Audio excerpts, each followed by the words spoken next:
Perfect, 7 o'clock, and we are engineers. We start on time. So this is really a celebration time. It is a big celebration in the college. So beyond anything else, have fun. Now, I would first like to welcome all of you, the honorees, Dean's Club members, alumni, faculty, staff, students, and the guests to this 70th CEAT Hall of Fame and Lohmann Medal ceremony. I was reminded to not go off the script. I'll try to be good tonight. I think I haven't met most of you by this point. It's such a pleasure chatting with you and see you back.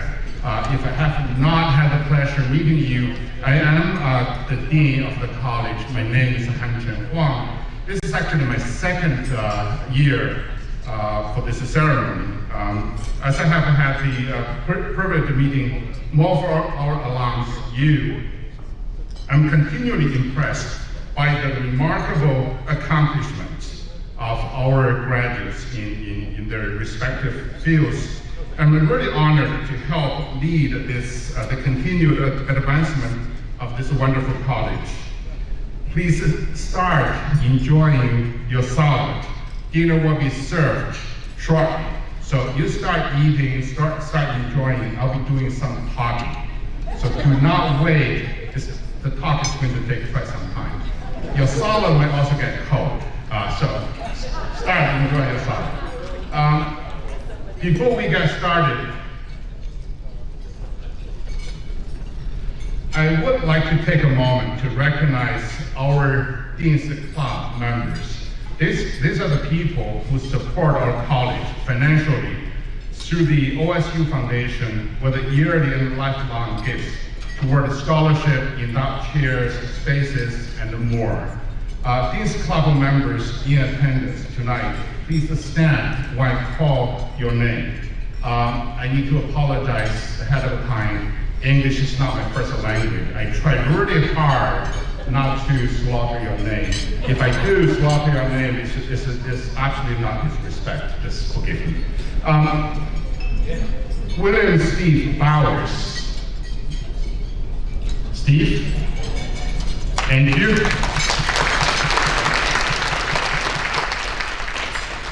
Dolores Jerry Adler. Jerry, good. Thank you. Ali and Jeannie Bazell. I just saw you. Thank you.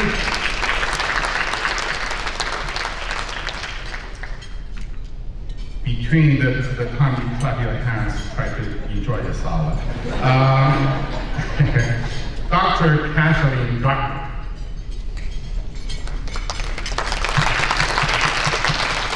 Thank you. Jack and Susan Gertz. Thank you. Jack Brown. Thank you. Kim Hadigan. Thank you. Dr. Curry Hoffman. Thank you. Cheryl McAlpin. Thank you. Mitch and Christy Myers.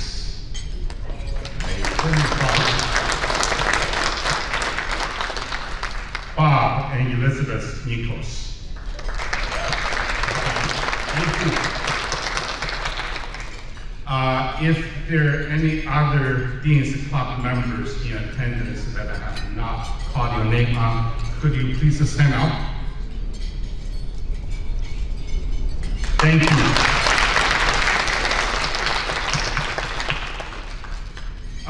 Congratulations to the 4 inductees we are honoring tonight. It is an honor and a privilege to be up here tonight to recognize your accomplishments.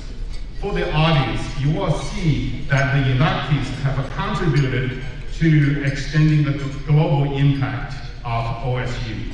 They have a history of contributing not only to their professions, but also to the quality of life in their communities. They are leaders in their profession, problem solvers, trailblazers, philanthropists, civic leaders, entrepreneurs, and mentors. In short, these honorees demonstrate that CEAT students and graduates make a meaningful impact on campus and beyond. Their legacies will continue to inspire us all for many years to come. Our honorees were nominated by previous recipients, their peers, and the faculty.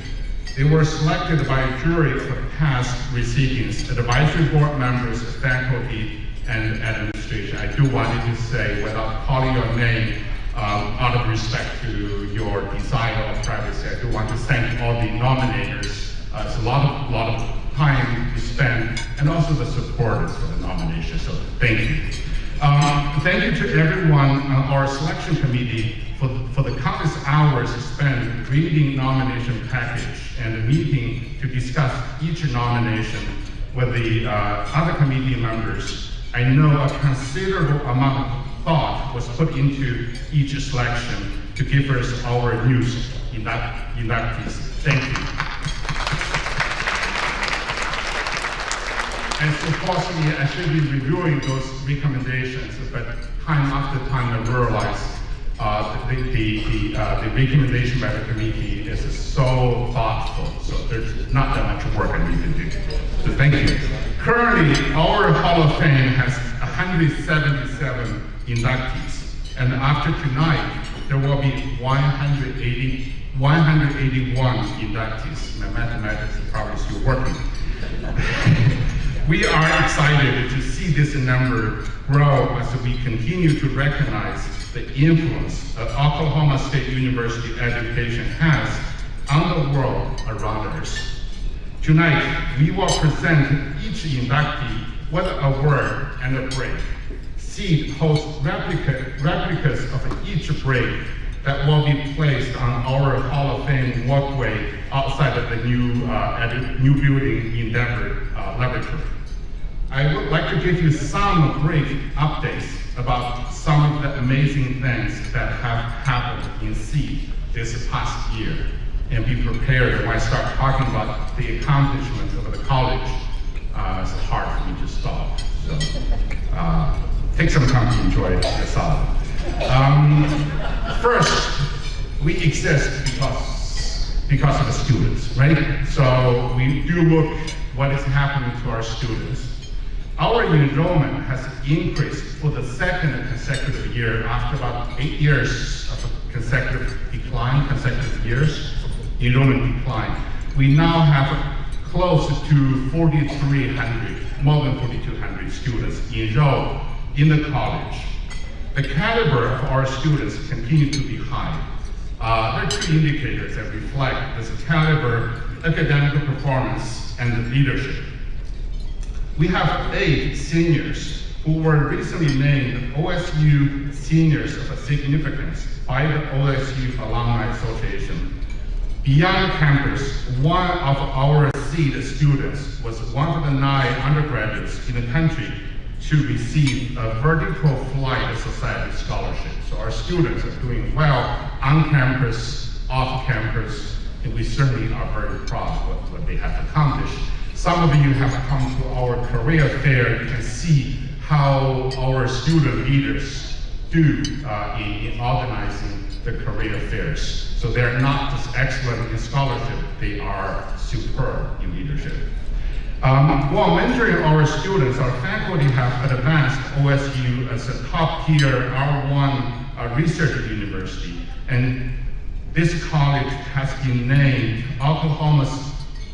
I shouldn't say this college, this university has been named Oklahoma's best research college. It's research college, really research university. And this is based on the research in science and engineering. That's why it's critical to make it clear it's really about the university. It's about science and engineering. We are a major part of that, but science is involved. If you use the research expenditure as a measure of the level of our research activities, it is now $37 million per year that we spend on research. In addition to that, if you look at our national standing, some of you probably remember about 2 years ago when I came for interview, I was proposing that in 5 years, we should elevate our national standing by 11 places. There's good reason for that number 11, that is to get us into the top 100. In the past year alone, our college national standing moved up 5 places. Thank you.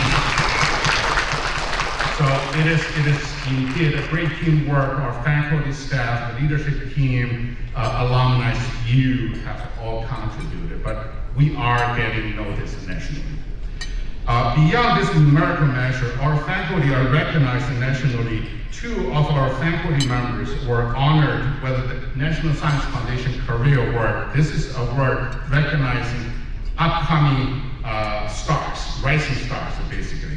Dr. Zhe Yujiang with the chemical engineering, and Dr. Mary Force with the civil engineering, civil and environmental engineering.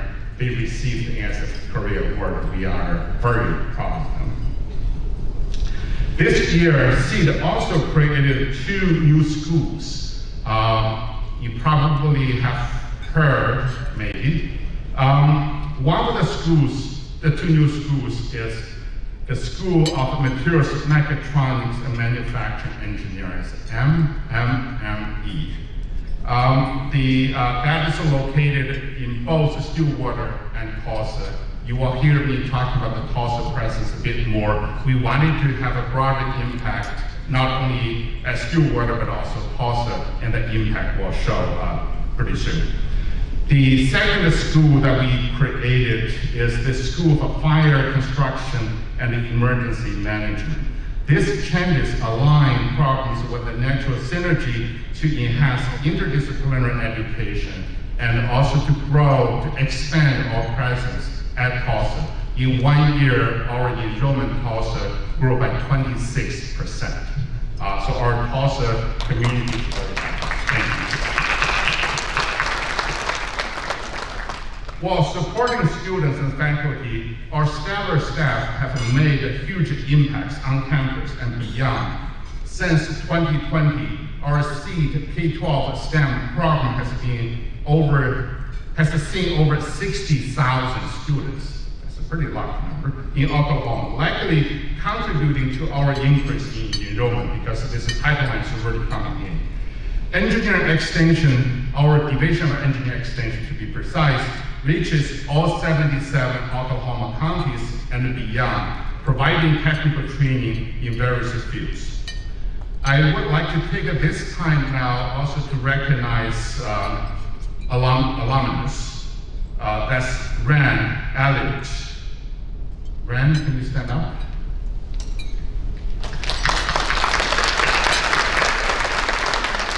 Ran is a 2007 Hall of Fame inductee and was the architect responsible for the engineering sauce renovation. If you walk into engineering sauce, I think you'll like it.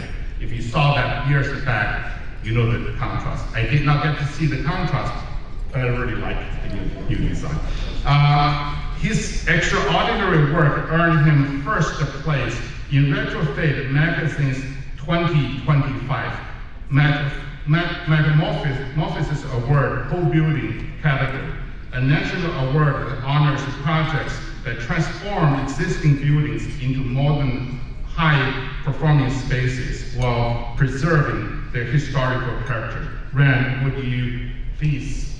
You already stand up. Thank you.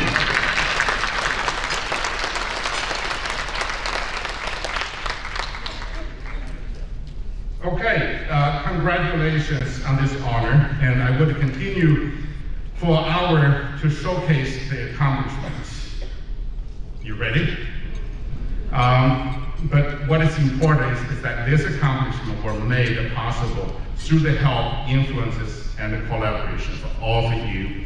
The support of alumni and of friends have been an important factor. The support of our state regents, The university leadership is another factor. In particular, the partnership from our alumni association has been so strong. So I would want to recognize in particular Dr. Ann Kane, the president of our alumni association. And thank you.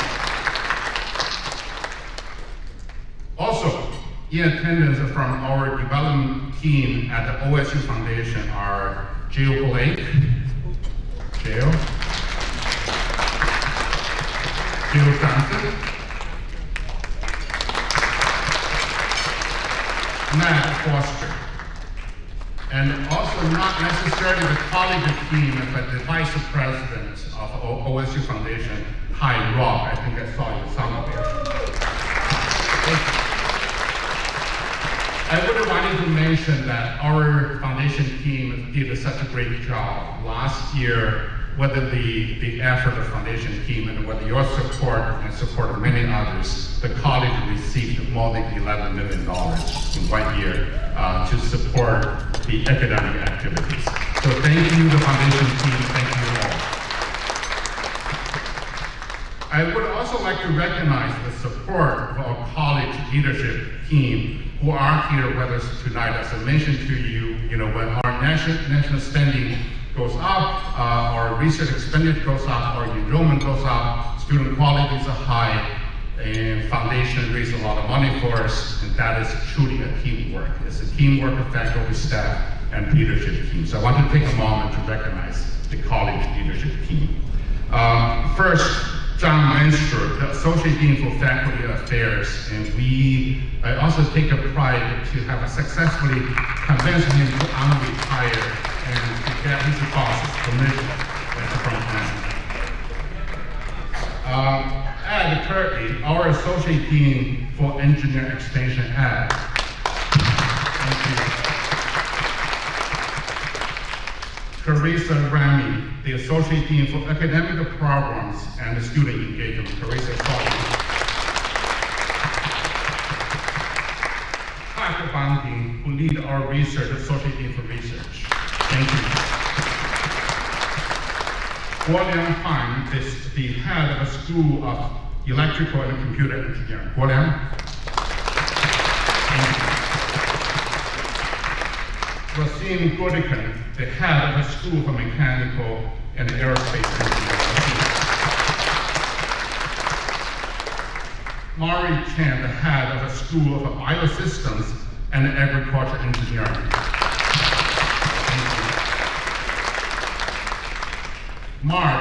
Chris Marsick, the head of a School of Civil and Environment. James May, the head of a School of Materials, Mechatronics, and Manufacturing Engineering. Michael Carolina, the director of a Think Center for Competitive Innovation. Michael.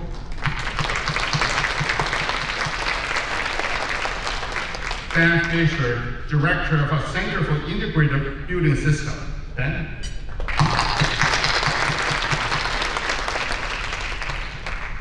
Jane Kerr Hunter, the Director of Business Operations. Jane?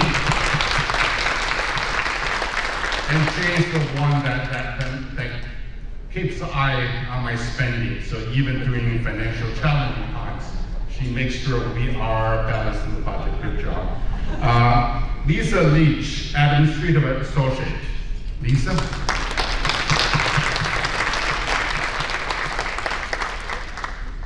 Amanda Lowe, Executive Administrative Associate. Amanda is the one that really makes sure that I behave well, I come to work. Amanda. Lance Nealis, the Director of Student Academic Service. Lance. Thank you. Brenda Morales, Manager of our College Prospect Students. Valerie Curry, Administrative Associate. Valerie? Tim Sullivan, our Senior Manager, Administrative Operations. team. I saw them standing outside. Jamie Westmoreland, Associate Director for our sponsored programs. Jamie, thank you. Christy Wheeler, the College Marketing and Communications team. Christy, thank you. Patrick Wheeler, Manager of our college facilities. Thank you. So we have a good team working in the college. I should say I also have a team working at home. And that team has another member, that's my wife, Yin Ping. She's seated. We work well as a team. We figured out a way so I would make all the important decisions to satisfy the egos of men. But she decided what is important. Okay, so I will be back shortly to introduce the inductees as we enjoy our main course.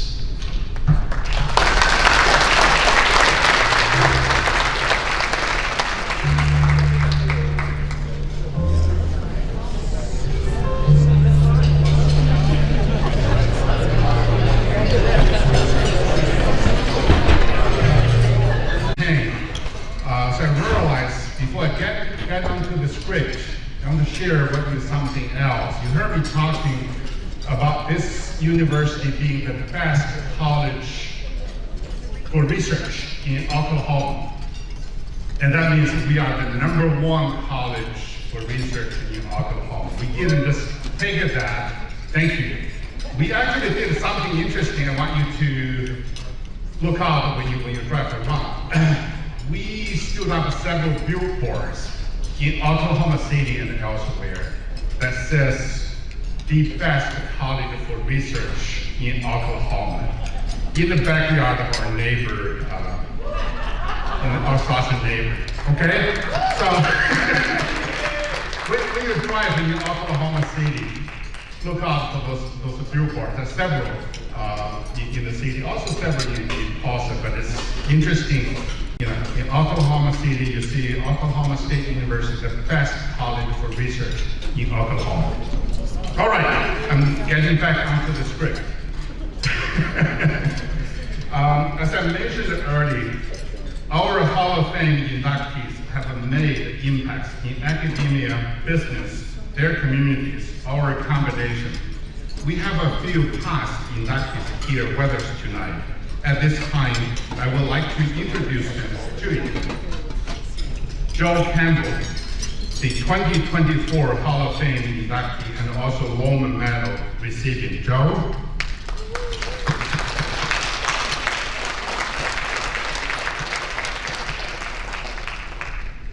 Rand Elliott, 2027 Hall of Fame inductee. Rand?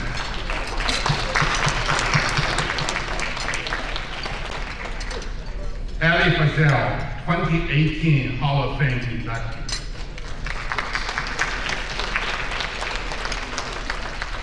By the way, our alumni are so forgiving. For the past year until today, I've been calling him Ali Fazel. I thought that was right. Until recently, I was reminded that's Ali Fazel. Thank you.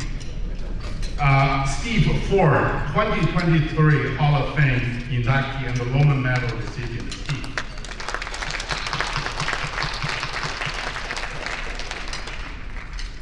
Derek Gates, 2024 Hall of Fame inductee.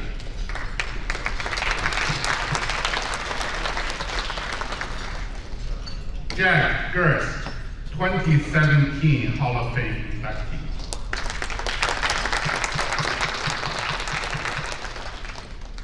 Jack Brown, 2022 Hall of Fame inductee.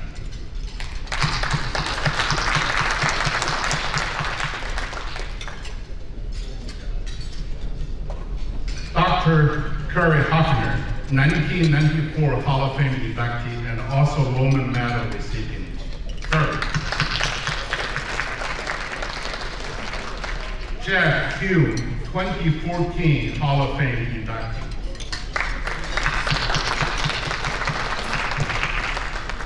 Mitch Myers, 2024 Hall of Fame inductee. Bob Nichols, 2024 Hall of Fame inductee. Ed Stokes, 2015 Hall of Fame inductee.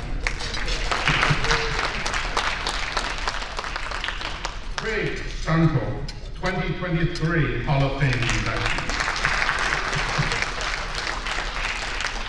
Tara Cohen Was, 2023 Hall of Fame inductee. Carrie? Please give this Hall of Fame and the Lohmann Medal recipients another round of applause.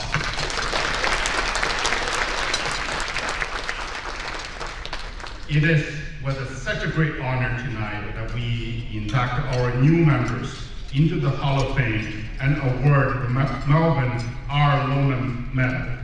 Since 1954, the College of Engineering, Architecture and Technologies Hall of Fame has recognized engineers, architects, and technologists who have made prominent contributions in the field of business, government, and the community, and have also made major contributions to the college and to OSU. To begin our introduction ceremony, I'm going to invite Dr. Rasim Godikan, the head of our School of Mechanical and Aerospace Engineering, to the stage to introduce our first inductee.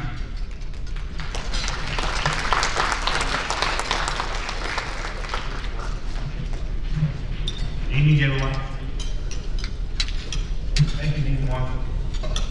I'd like to first introduce our first new CEAT Hall of Fame inductee of the evening, and that will be Mr. William Steve Bowers. So, Steve received his bachelor's degree in mechanical engineering from Oklahoma State University in 1975, where he was named the CEAT Outstanding Mechanical and Aerospace Engineering Senior. He later went on to receive his master's degree in mechanical engineering from Michigan State University. Steve began his 38-year automotive career with GM, where he worked as powertrain engineer and as technical director of GM's European Technical Center. He later worked with Delphi Corporation, was based in Tokyo, Japan, as the Asia Pacific Regional Executive Director for powertrain, chassis, and steering divisions.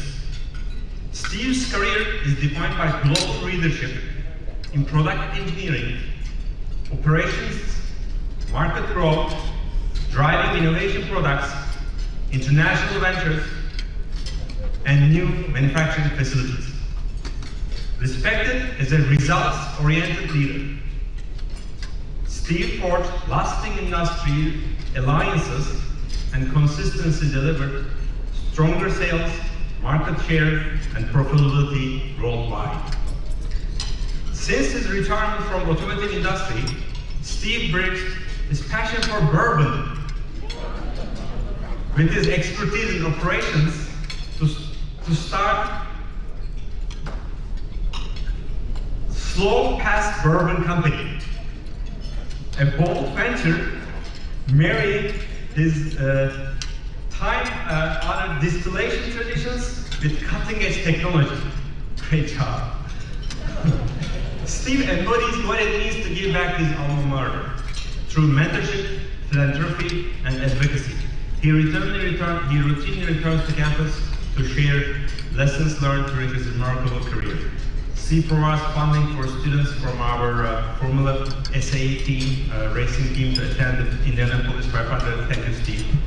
And sponsors scholarships and significant innovations that we have in the CEAT. Now, please direct your attention to the screen as we are going to view a short video with more information about Steve and his impact to us. Hi, my name is Steve Bowers. I graduated in 1975, the year Eskimo Joe's opened. We're celebrating our 50th anniversary this year. I majored in mechanical and aerospace engineering. I was born in Kansas City, started school in Speedway, Indiana, a few blocks from the Indy 500. In Kansas City on the weekends, my dad would take me into the Fairfax plant that was building the F-84F fighter plane.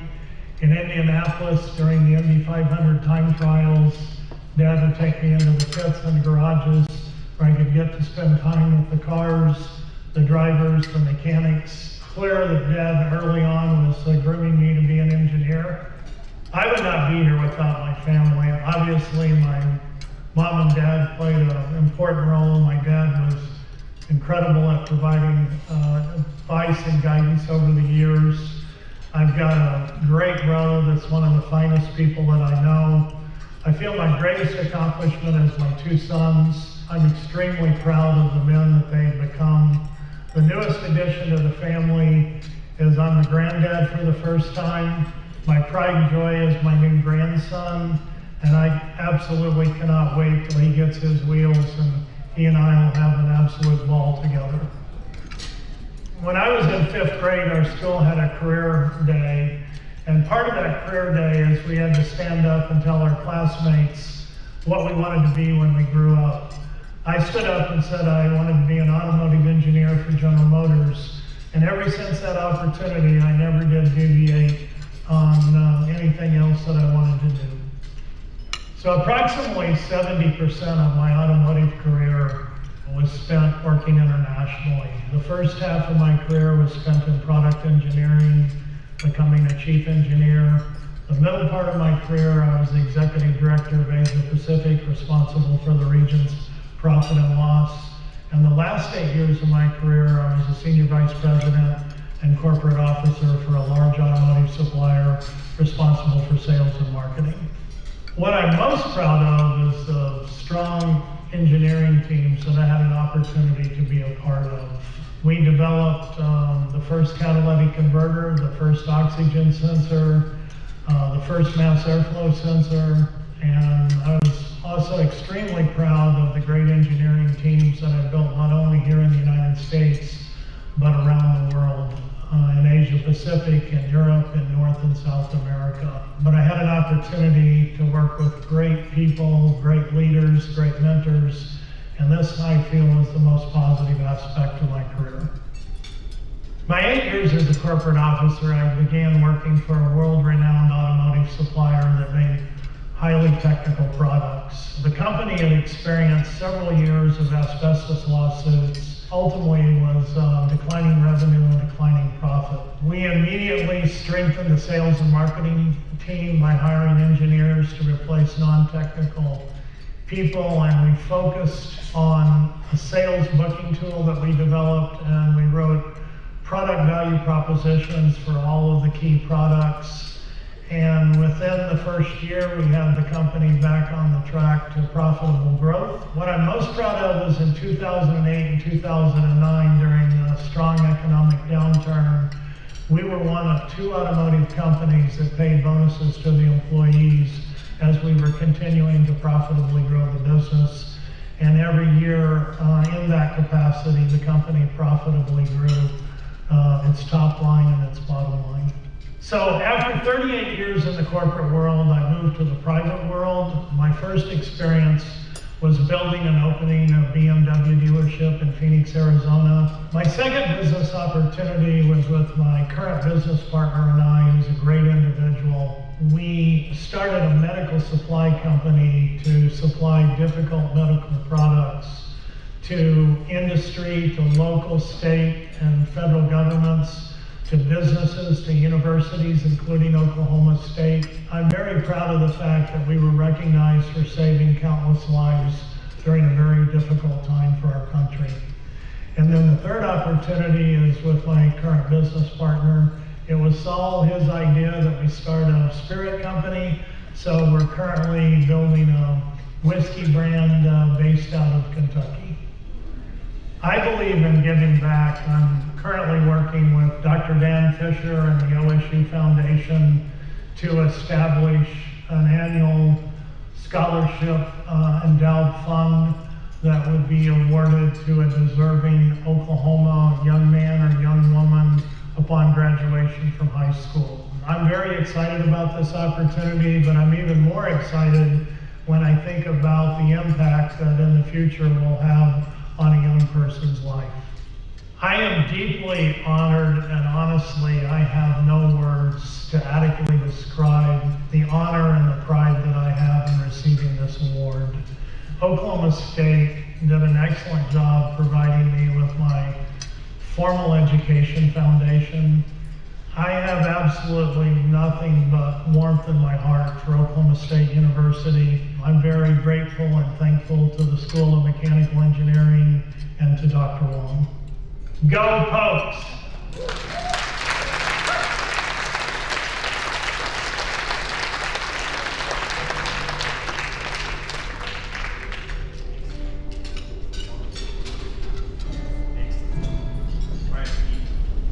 Can you please come forward to receive your award? But before, I want to say a few words. Let's hear from you.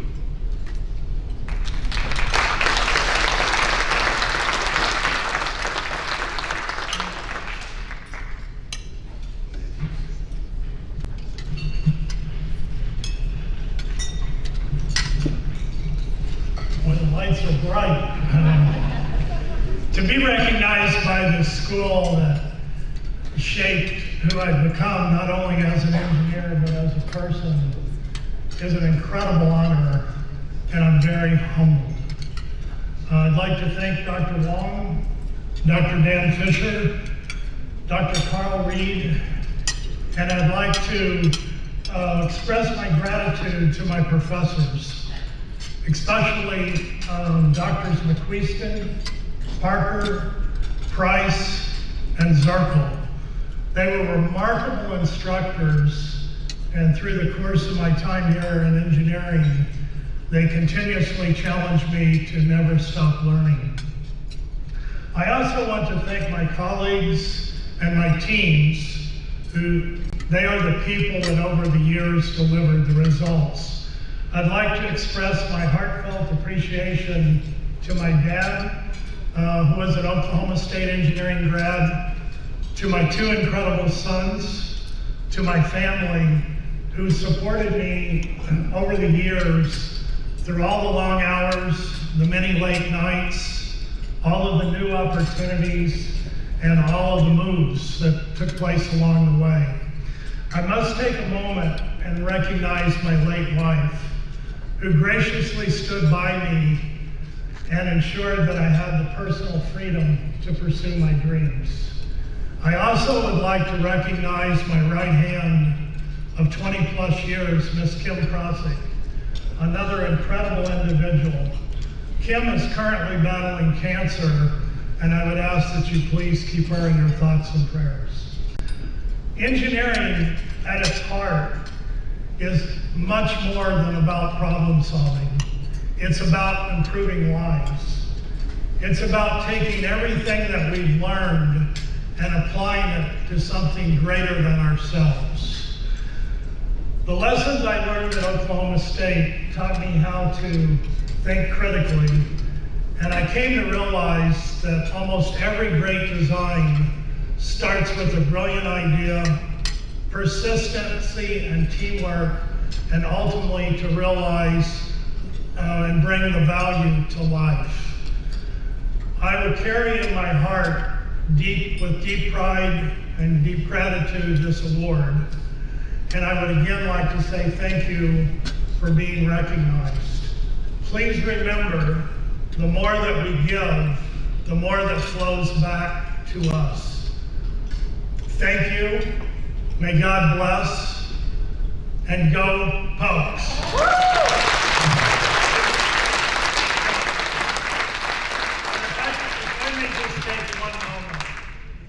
I am deeply honored because one of my favorite professors, he was actually my first professor in mechanical engineering. He was an incredible instructor.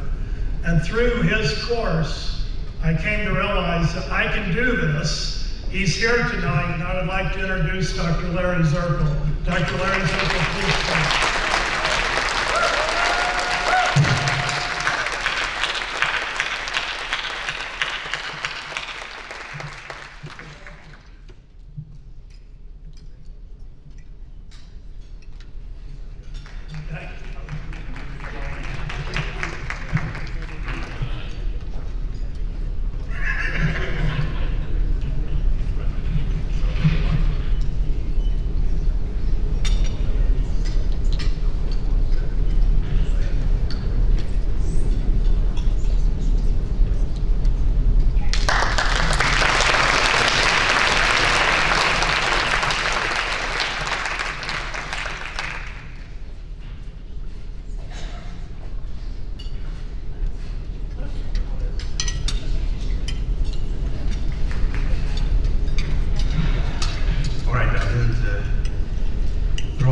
on his foot, so that's good there. All right, as we begin to enjoy this evening's dessert course, I would like to introduce our next honoree, Jamie Lyle McAlpine. Jamie received his bachelor's degree in petroleum engineering technology from Oklahoma State University in 1979. In 1982, he founded Sharmak Energy Corporation, a drilling and recompletion consulting company. Over his career, Jamie oversaw more than $300 million in drilling, recompletion, and pipeline projects, and managed over 500 wells. Jamie later expanded into the renewable energy field through Sharmak's Renewable Group.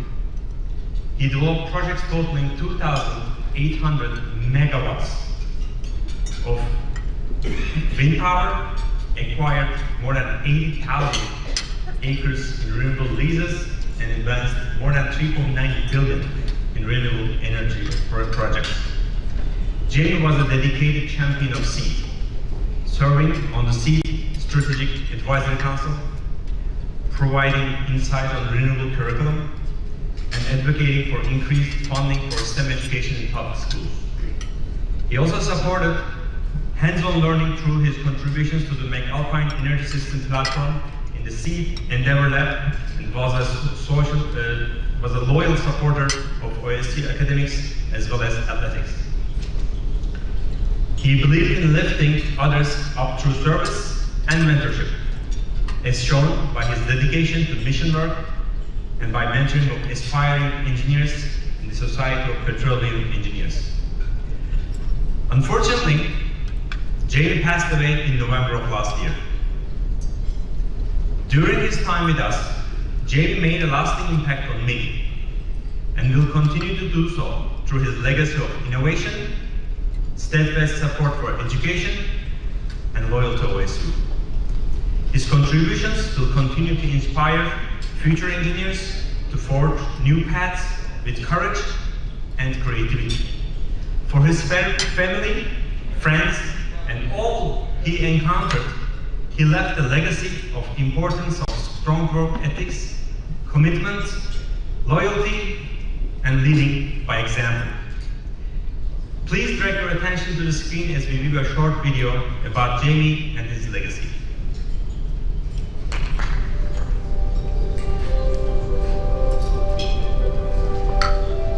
Growing up with Jamie was a lot of fun. He was very protective of his sisters. He would play pranks on us. He would love to slap the door every morning, and he would claim it was to wake us up, but it really was to scare us to death. So he was a lot of fun. He was a class clown. Jamie was very smart. He had very high expectations from an early age on. By doing so, he was able to achieve his Eagle Scout.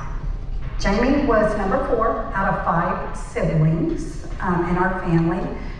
In our early years, we all grew up in Tulsa, and then we moved to Oklahoma City when he was in middle school. Jamie graduated from Putnam City High School, the original, back in 1975. He worked at Brahms as well as a Carnegie gas station, and that's where he met my sister-in-law, Cheryl, while he was attending school. We were raised to have values, to give back to our community, also with the values of being an Osage Indian, to incorporate within our tribe. Both of our parents attended OSU, and it was understood early on in our lives, myself included, that we were going to Oklahoma State. So I believe that was a big influence for us and why he went to Oklahoma State. He really enjoyed Stillwater. Jamie developed some long life friends as well as business partners today. I know Jamie from college. One of my roommates went to work for him as a petroleum engineer. A few years after I got out of law school, invited me to participate in some oil and gas wells with him over in Osage County. So I did that for 3 or 5 years. They called me because they said they needed an attorney. So asked me if I'd go along. I said, I'd been out about 5 years. I thought it was going to be a great job. And I said, what's the deal? He said, well, the deal is you don't get paid unless we get paid, which is typical Jamie, trying to cut the best deal he can, which is, don't blame him. But so I talked to several friends of mine, electrical engineers, everybody told me not a good idea. Attorneys told me not a good idea. So I did it. He really wanted to hire people from the university, stick with people from the university. He loved the university. If anybody could wear out Go Pokes, it was Jamie. At one point we had to hire a construction gentleman, and Jamie called me and said, well, he's not an Oklahoma State grad. And I said, well, where's he from? I said, Texas A&M. I said, well, it's a land grant school. He said, God, okay. So he felt better then, so we brought him on. So then the five of us, we did renewable or wind farms for, gosh, 20 years, I guess. We became great friends. We traveled all over together, doing deals. We were complete opposites from the very first day. He always said that I was the glass half empty and he was the glass half full. I looked at it as we balanced each other. He felt it was his opportunity to convince me that he was right. And he did convince me a few times. When we were dating, he told me that he wanted to start his own company. And when he got done with school and worked out in the field for a little bit, I thought he was just joking and he'd forget about that, but he wasn't. He did. He started 2 companies and we worked together for the entire time for 49 years. Jamie had a couple of things that he was very passionate about. He wanted STEM, also known as STEAM, programs implemented and expanded on in the elementary level. And that passion really started when our oldest grandson was born. But he was also passionate about the work that he did. The oil and gas was important to him, but he kind of had that down, and then a roommate of his brought the idea of going into renewable energies to him, and that really clicked with him because it was something that we knew nothing about at the time. And so those 2 built a team of 5, that each one of them had an individual part, and out of the 5, 4 of them were OSU graduates, and that was something that Jamie was very proud of. OSU meant a lot to Jamie. The education and the friends that he met in there, he always said was part of the foundation for his business career life. He loved his time at OSU. Anytime we were in Stillwater, he had a story for every building, every intersection. He would even go as far as telling us what used to be there, what is, how different it is now. He really loved Stillwater. Going to Graham University was really fun. He taught me like some of his really good work ethic. And he definitely taught me that I need to put my education first, right below family, that's for sure. And he definitely made me want to go to OSU. Definitely miss him. So I met Jamie in 2002 while working at a company called Dominion E&P, and he was a consulting engineer. And Jamie was given to me as my lone engineer to start with, and we had over 6,500 wells and about half a BCFE a day of production, which was a tremendously large operation. And Jamie just dug right in, which was the kind of person he is. Took the responsibility, got the operation set up for recompletion and rework activity. By the end of 3 years, under Jamie's guidance, we had done probably 400 recompletions and reworks in a year, and we had added a tremendous amount of gas production, 110 BCF to the company's bottom line. So Jamie was a go-getter, extremely organized, very optimistic person, and really rose to the challenge. My brother was more than a brother. He was like a father figure to me. My fondest memory is he walked me down the aisle on my wedding day, very involved and engaged in my life, from early on still to the last day. Very engaged with my daughters as well, my husband, all of us. So he was a blessing to our lives. He was just my biggest cheerleader in everything I did. I think he would be most proud of just seeing me and my boys happy and living just long, happy lives, and hopefully eventually seeing Zeppelin and Jet walk across that stage as OSU graduates. Family was everything to him. He worked a lot, but he loved his family, especially Zeppelin and Jeff, just with his whole heart and soul. That was his best adventure yet. Jamie would be so honored and humbled to receive this award. He always wanted to give back to what he received from OSU, and by doing this, I feel like he did. Go Pokes. Go Pokes. Go Pokes. Go Pokes. Go Pokes.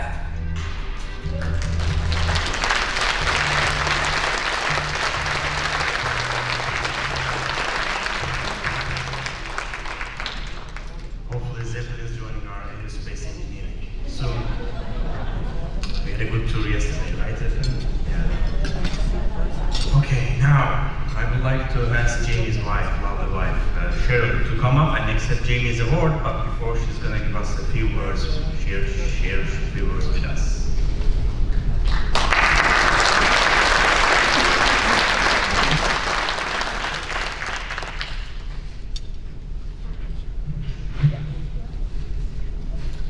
I want to begin by expressing our heartfelt gratitude to CEAT and all those involved for the incredible honor on behalf of Jamie. This recognition means so much to our family. To see his life's work and legacy celebrated through his induction into the Hall of Fame is deeply moving. Jamie always had a way of pushing me beyond my comfort zone, and true to form, he's doing that today. This is not my thing. When we got married here in Stillwater in '78 during his senior year, I never could have imagined standing here decades later accepting this honor on behalf for the work that fueled his passion and purpose. He came to OSU on a BEOG grant with a little help from his mother and part-time jobs and working through the summers.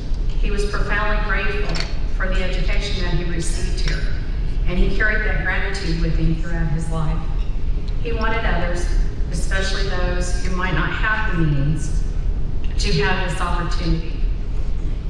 He thrived on the challenge of his work in the oil and gas industry. He made some long-term friendships in the industry that gave him opportunities, and I know he would want to thank those individuals also. If Jamie were here tonight, he would be the first to say that the success in renewable energy wasn't his alone. It was a collective effort built by a dedicated team. He took great pride in the fact that out of a team of 5, 4 were OSU graduates, including himself. They weren't just colleagues, they were close friends, united by purpose and passion. And I want to take a moment to thank that remarkable group, along with our family and friends who are here this evening, for being such an important part of his journey. Jamie was, through and through, a loyal and true OSU Cowboy. He championed this university in every way that he could. In fact, he had our oldest grandson convinced by the age of 4 that in our family, we only wear orange, OSU orange. And Zeppelin got that down. He left us a legacy, one built on gratitude, hard work, and generosity. He taught us to never take opportunities for granted, to always give our best, and to lift others so that they too can have a chance to succeed. On behalf of our family, I wanted to say I'm truly honored. We are to see his chosen to give Jamie a lasting legacy here at OSU, the place that shaped his future, in turn allowed him to shape the future of others. So from the bottom of our hearts, thank you. And I know that if Jamie were here and the one ending this speech, he would be doing Go Pokes. Thank you.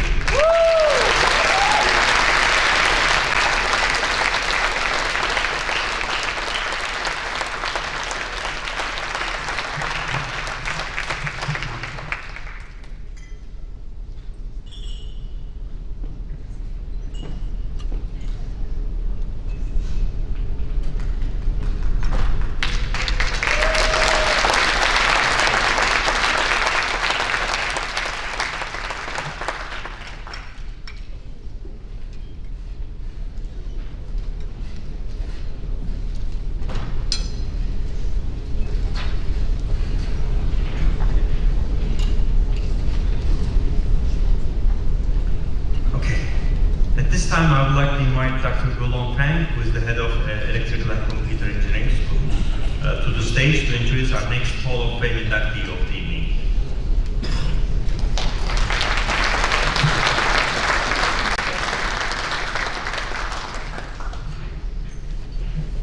Thank you, Dr. Lee. It's a privilege to be here tonight to introduce our next Hall of Fame inductee, Eric Rock.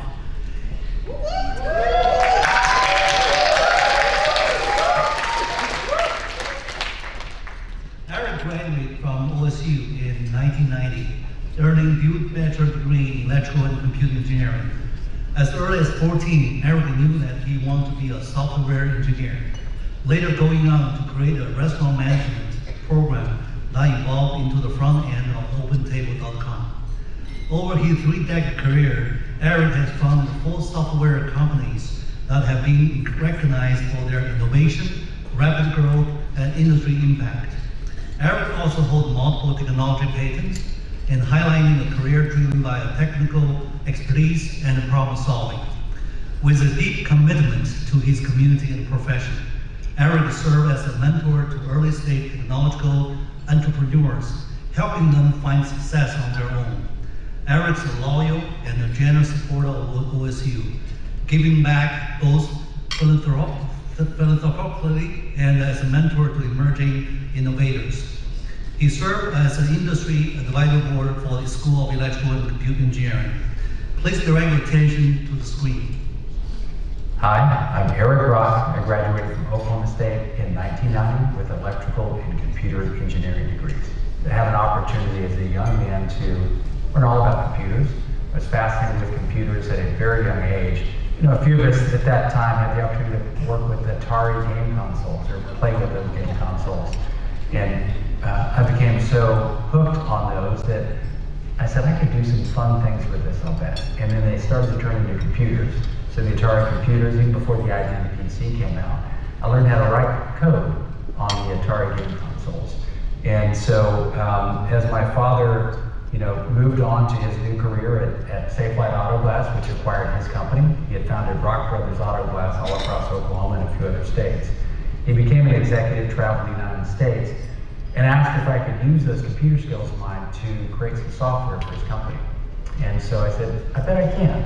So he told me the problem they had. It had to do with inventory management for the windshields for Safelite Auto Glass nationally.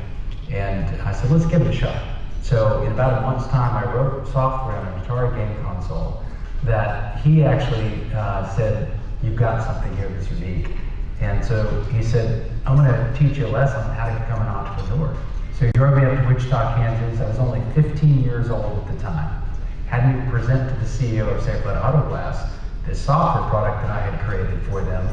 And somehow I negotiated a recurring revenue arrangement. I was able to get $1 per windshield that went through the system that I'd written in a month on an Atari game console. And I don't know how I pulled that off, but I had, you'd call it recurring revenue before most companies even knew what the heck that was.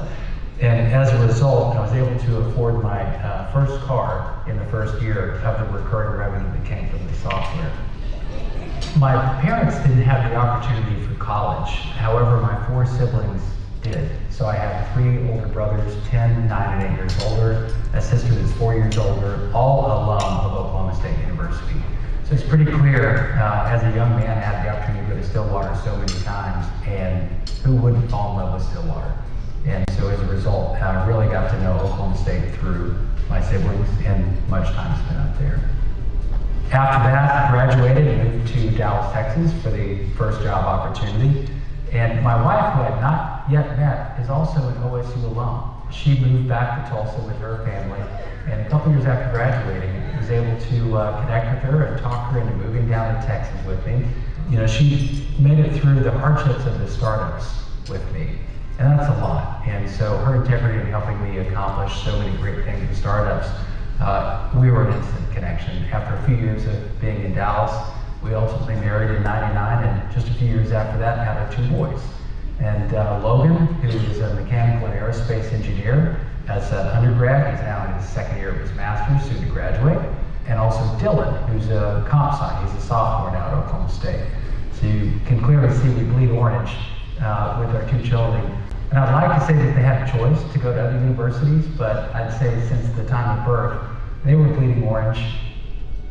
And I knew at a very young age I wanted to be writing software, an engineer. That was the most accomplished degree, that I could find. And so I pursued that, from a very young age, and went into engineering at Oklahoma State, and emerged with some pretty amazing skills. Moved to Dallas and wrote software for a very small company that ended up across the United States into large data centers. I wrote software to manage what was called mainframe computer rooms back in the day, very visual in nature. And with that, I was able to travel the country selling this software to very large organizations like NASA, AT&T, and others. So as a result, I was able to sell the product that I had created, help boost my confidence, which already had pretty good confidence from Oklahoma State, but it helped really seal the deal with the realization that I have this ability to create some pretty neat products and this ability to sell them. And that combination, when you're an engineer, is fairly unique. And so I was able to pair those together and then start my own company as a result. And the rest is history. The entrepreneurial bug came at an early age, as you heard from my father, and my lessons learned at Oklahoma State, and then just boosting that self-confidence as I matured just past college. Beyond the first job that I had, my very first company, I was rather young, early 20s, and decided that I wanted to go back to something that an idea had come up with while in college. It was this idea to manage restaurants in a way that would help them do better with the throughput, manage the wait lists, maybe even make reservations. That is a solution that I did pursue with two of my brothers. And as a result, we created what was the nation's first restaurant table management and reservation system that ultimately became OpenTable.com. And so that's a fun story to tell. But my career took a little bit of a turn as I realized I could take the same type of product and efficiency gain and apply this to healthcare. So we had an emergency department physician that said, we need to do the same thing you did in those restaurants across the US and apply it to emergency departments. So we created another company that was designed to manage efficiencies within emergency departments. And then from there went on to create the nation's leading remote patient monitoring product, and now on to yet another company that's doing AI. So I'd say it's the creation of 4 companies, but the reason they've all been successful, and probably what I'm most proud of, is the culture that it created. It's one of trust and teamwork that there's no way I could have done these companies myself. And I've always surrounded myself by great people that were brighter than me and followed the same passion. And that's usually driven by just culture and transparency and trust alone. And I want to give credit to Oklahoma State. I think that Oklahoma State really embedded that culture in me, the community, and the lessons learned at Oklahoma State has clearly carried into my career, and I think has impacted my career probably more than anything else has in my entire life. I've been living proof that Oklahoma State Stillwater is an incredible school to give you an amazing education and a great culture. When you combine those together, you can be unbeatable. You don't need an Ivy League school. You need something like Oklahoma State. And I believe I'm proof of that. I sent my own children there, and I'm pretty confident that their legacy is going to carry on in a similar way. And I hope that all CEAT students recognize this, that they're in a great place, and that they too can accomplish anything in life that they put their mind to, and to bring along that culture of Oklahoma State with you when you do so. This award for me is a pretty special moment in life with both of my boys, our boys, at Oklahoma State University, a family legacy there. It's a pretty magical time for me. And them having the opportunity to see their father accomplish so much, and also having them go to Oklahoma State and follow in our legacy is a pretty special moment to pull all this together.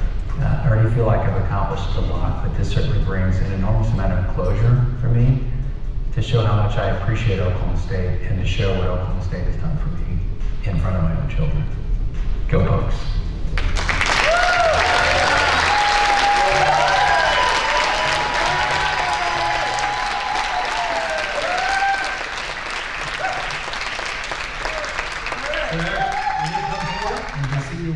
First, give us a few words, please.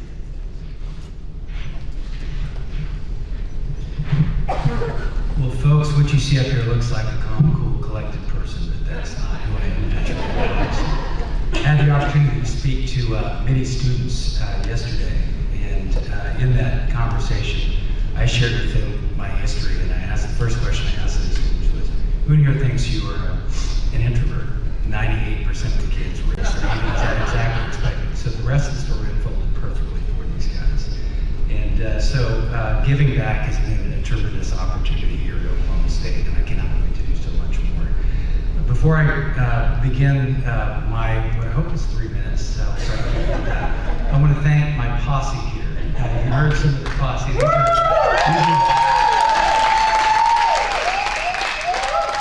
reason I first opened with why I'm so shy is because of people like this that have surrounded me my whole life that have really pulled out the best in me. They've created something that's very different than when I first came to Oklahoma State. There's half of the room here is the first 20 years after college. The other half is we grew up together, our children grew up together in the neighborhood. And it's a group of true posse, right? The people that are always going to be there to support you when you need that support. And as we all know, the entrepreneurs in the room, you certainly need a lot of support. And I want to give credit to certainly not only the posse, but my family, as you've already heard, my lovely wife. She has worked at all these companies. She's been by my side.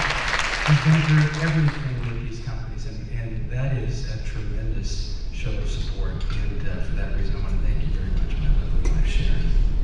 And also, among my posse, I have family members here. There's a few that couldn't make it due to illness, travel, whatever reason, but I certainly have some of those folks here. Janet, thank you for representing Curtis and others.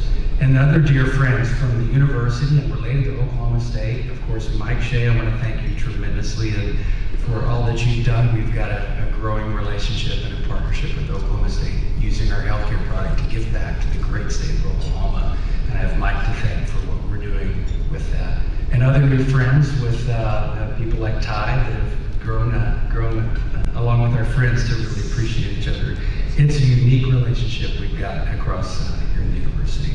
So I want to thank you all, my posse, for pushing me to be something more than I would have been otherwise. I also want to thank, of course, the university, the College of Engineering, as you can already see, it runs deep in our family. Not only my children, but my brothers. I've got 3 brothers and a sister. Most of them were in the College of Engineering. And I want to give thanks to those for guiding my way to the University of Oklahoma State University, I should say. And with that, also I want to give thanks to my brother in heaven, Wayne, who was an architect among CEAT here, and he's passed just recently, and I want to certainly give thanks to him. And also, you've heard my 2 boys. They are, of course, in engineering and computer science. Having these guys, as you've already heard, follow my legacy, there's nothing like that. And this opportunity to speak in front of them and show them what is possible truly is something that's probably the most important to me. So as you heard in my video, Oklahoma State's had a huge impact on me. These guys had no choice, as you heard.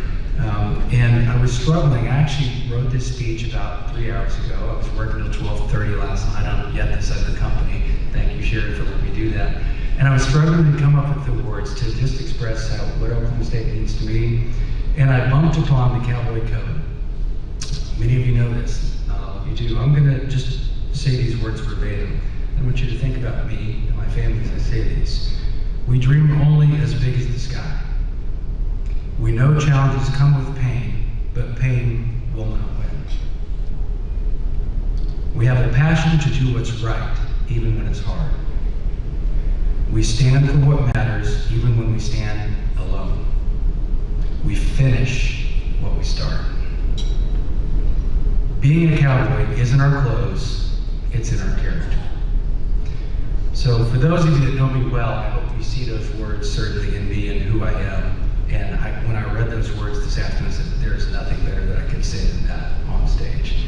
And so that closing message, I want to thank God that our mother or allowed us to grow up as cowboys and boys. I'm so glad that your mother and I, made sure that you did grow up as cowboys. And so now I want you boys to go on and dream as big as the sky and finish what you started. Go.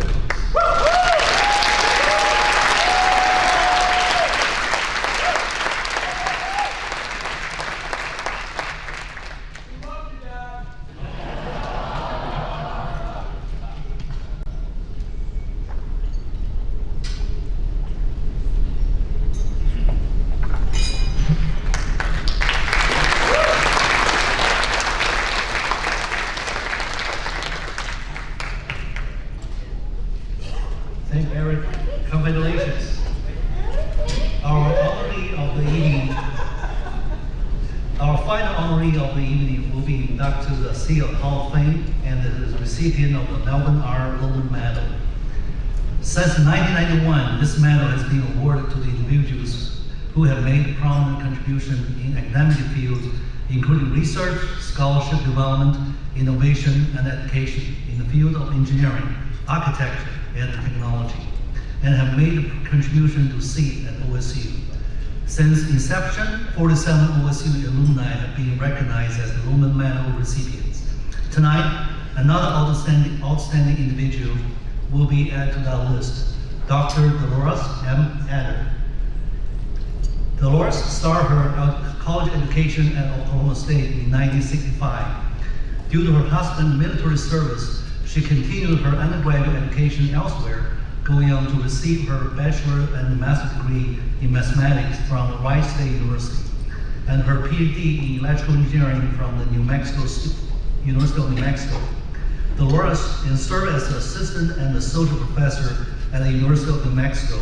She later joined the University of Colorado Boulder as a professor of electrical engineering, and spent years as a visiting professor at Stanford University. From 1998 to 2001, Dolores served as a Deputy Undersecretary of Defense for Science and Technology, overseeing defense research in the Pentagon. And she was later appointed as Assistant Secretary of the Navy for Research, Development, and Acquisition. In this role, she guided the Navy major research development effort and oversaw the Joint Strike Fighter program. The Department of the Navy later established the Dr. Dolores M. Adder Top Scientist and Engineers Awards. This award is an annual honor to recognize those who demonstrate exemplary scientific and technical excellence in support of national defense. Dolores became the first woman to serve as the president of the Institute of Electrical and Electronic Engineers Signal Processing Society. She was elected to the National Academy of Engineering and recognized a fellow of the Institute of Electrical and Electronic Engineers, the American Society for Engineering Education, and the American Association for the Advancement of Science. Among her many awards are the IEEE James H. Milliken Jr. Education Medal, the Department of Defense Medal for Distinguished Public Service, and the Federal Woman in Science and Engineering Lifetime Achievement Award. Beyond professional achievement, Dolores has been an advocate for education, community service, and conservation. And Dolores and her husband, Jerry, generously created the Adder Scholarship at OSU to open the door for the next generation of engineers. May I ask you to direct your attention to the screen one final time this evening?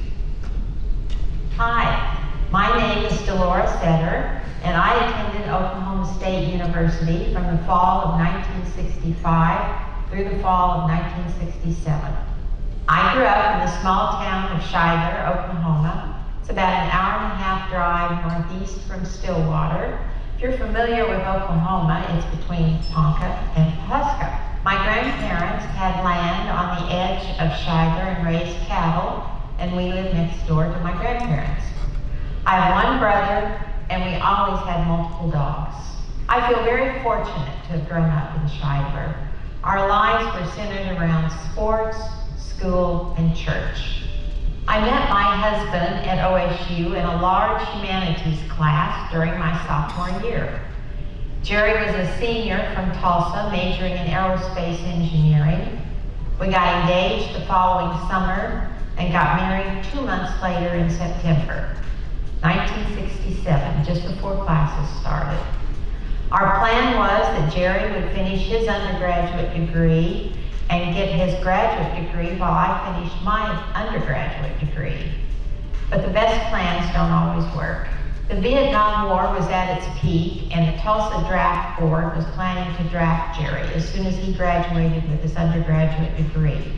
We decided that the best option was to make a 5-year commitment to the Air Force, so Jerry was off to officers training school in San Antonio, and this was in the summer of 1968.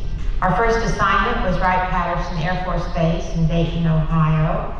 Second Lieutenant Etter worked on the first remotely piloted vehicles, the first drones, while I was still trying to get my undergraduate degree finished. In the 5 years in Ohio, I completed my BS and MS degrees at Wright State University, and our daughter was born there, Amy Marie. Our next assignment was at the Air Force Research Lab in Albuquerque, New Mexico. Captain Etter worked on laser weapon systems using large telescopes, while I completed my PhD in electrical engineering and computer engineering at the University of New Mexico. I joined the faculty at the University of New Mexico teaching digital systems and the design of large software systems. My research area is adaptive signal processing, and in 1990 I accepted a faculty position at the University of Colorado in Boulder, and Jerry accepted a position at Ball Aerospace in Boulder, where he continued work on laser weapons and missile interceptors. I never considered another university. It was always OSU. Part of this is because it was the closest university to my hometown in Shiloh. Also, this decision was influenced by a group from OSU that came to the Shiloh School every year with fun performances and talks about OSU. So it all worked. It was only OSU. In choosing my career path, I found that some choices determine other choices. Getting married and the following life decisions of Jerry going into the Air Force and our decision to start a family determined many other choices. For example, the universities that I attended to finish my education were determined by Jerry's Air Force assignments. While a graduate student at UNM, I taught courses in engineering computing, and I really did enjoy that. I also did an internship at Sandia National Labs with Dr. Sam Stearns, and that work was in seismic signal processing. I chose to extend that for my dissertation, and I wanted to continue teaching at the university level. So with the area of adaptive signal processing as my research area, that determined my career path into academics in the university. During my career, I worked closely with colleagues at the National Energy Lab, Sandia, Los Alamos, Livermore, and also with colleagues in the Department of Defense and colleagues in the intelligence community. I was very proud to be able to contribute in the areas of adaptive signal processing to national security. I spent 10 years of my career in Washington, D.C. area. 5 years of that was spent teaching at the Naval Academy in Annapolis, 3 years in the Pentagon as the Deputy Undersecretary of Defense for Science and Technology, and 2 years in the Pentagon as the Assistant Secretary of the Navy. As the Assistant Secretary of the Navy, I was responsible for the acquisition of all the military platforms for the Navy and the Marine Corps, including aircraft carriers, submarines, F-35 aircraft, the Marine Corps' MRAP, mine-resistant ambush protected vehicles, and the V-22. Can you imagine a more fun and challenging opportunity? While I was Assistant Secretary of the Navy, I created a program to select the outstanding scientists and engineers for the Navy and the Marine Corps. After I left that position, the Navy renamed the awards as the Department of the Navy's Dr. Dolores M. Etter Outstanding Scientists and Engineers Award, and it continued to do that annually. My final position was an endowed professorship in the Electrical and Computer Engineering Department at Southern Methodist University in Dallas, and I retired from SMU in 2016. At this point in our lives, my husband and I are committed to helping young people choose an education that will allow them to follow their dreams and to contribute to their communities and the world around them. We're doing that with scholarship programs at schools that were important to us, so OSU is at the top of the list. We also provide scholarships to each student that graduates from Shiloh High School. These students use the scholarships to attend universities, colleges, and technical vocational programs. From age 12, my dream was to attend OSU. Being able to attend OSU as a student was indeed a dream come true. And now to be honored by OSU by being inducted into the CEAT Hall of Fame and to be awarded the Lohmann Medal is indeed more than I could have imagined as that young girl at age 12. Thank you for this wonderful honor. Go Cubs!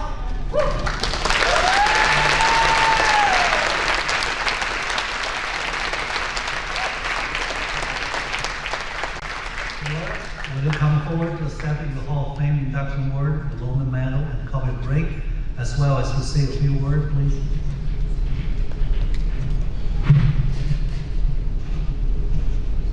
Well, I wish I had known I should have had a posse. They didn't tell us that.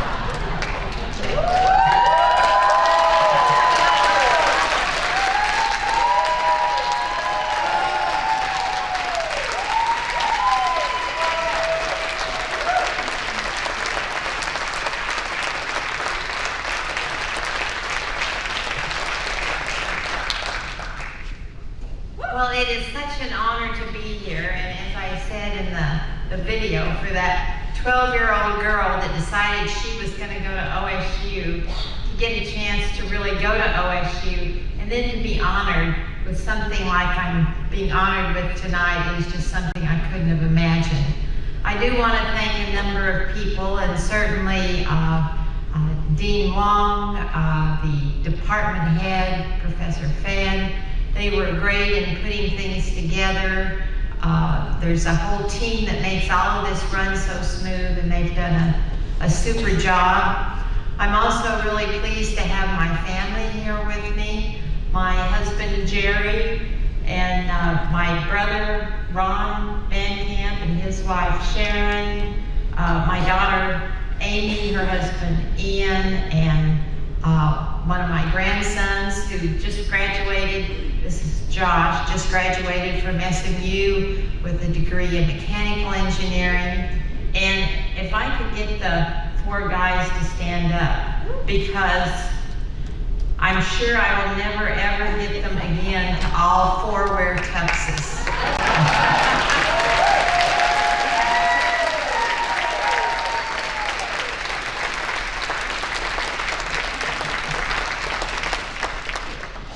So it really is an honor, and as I said, you know, following your dreams is something that I think all of us have to continue to encourage people to do, because you really can do that. And like I said, from age 12, I never considered another school, and I think sometimes universities don't realize what outreach programs make a difference. But for me, I was in this little rural school, Shiler, which most of you probably haven't even heard of. Maybe you've heard of Pawhuska and Ponca City. But the outreach program, every year they send some of the students from, I'm sure, the drama program would come and sing and do some entertaining and then talk about all the things that you can do at OSU. And they always said, you can do it if you want. Don't worry if you don't have the money to do it, we'll help you figure out how to do it. And they did. So I am so proud to be here and to be a part of the OSU family. So thank you very much.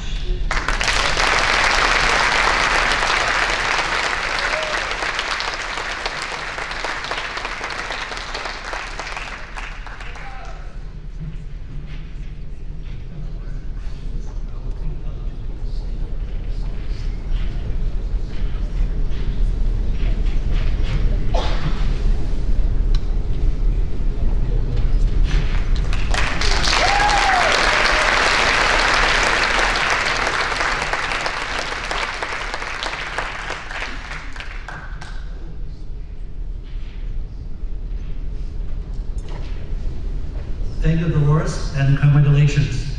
Dean Wong, would you please retake the stage to close the ceremony?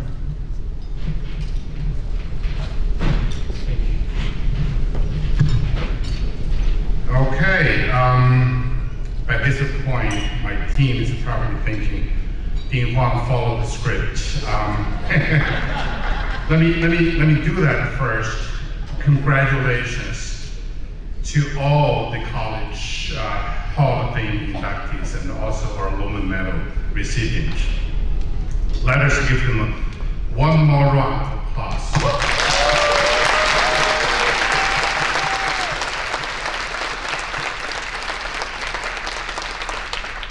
Thank you to all our honorees for your contributions to our profession, our nation, our state, and our university, and of course our college. Tonight, they join a group of outstanding individuals who have distinguished themselves with exemplary careers that serve as role models for our future graduates. The next thing is to thank a few of our good people, but I want to go off script a little. As we look around, we see the university is doing well. We see our alumni doing so well. We recognize the 4 of them today. But OSU was not built yesterday. OSU started from somewhere.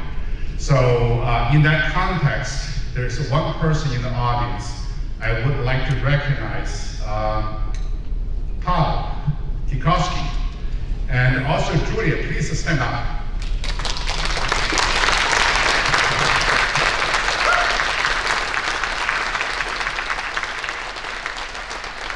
I think many of you know Paul is a former dean. He really has left a mark on this college. He's done a lot. He's been super gracious since my arrival. Not only to lay the solid foundation, he also come over to say, hey, Hanchins, is there anything I can help? I don't want to step on your toe, but I'm here to help.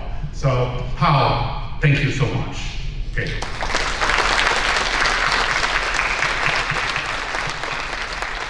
I would also at this point like to thank Mr. Gabe Goodrow, who did the excellent video work for our inductees, and Jess Barnes with the shake, rattle, and the roll for helping make tonight so special.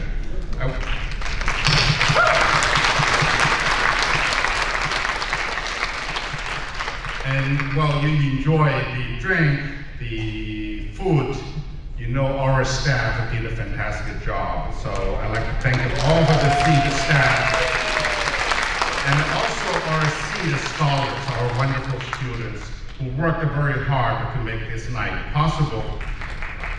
Thank you. Our marketing team in particular, led by Christy Wheeler, who we recognized earlier, and Erin, they always do a great job. Thank you, team. Before you leave, please place your name tag holders on your tables. I also ask our 4 new members and their families to head to the backdrop in the Traditions Hall. You know where that is, I think. We would like to take a group picture as well as any family pictures there. And thank you everyone for attending this 2025 CEAT Hall of Fame and Lohmann Medal ceremony. Safe travels. Good night and family. Go Pulse.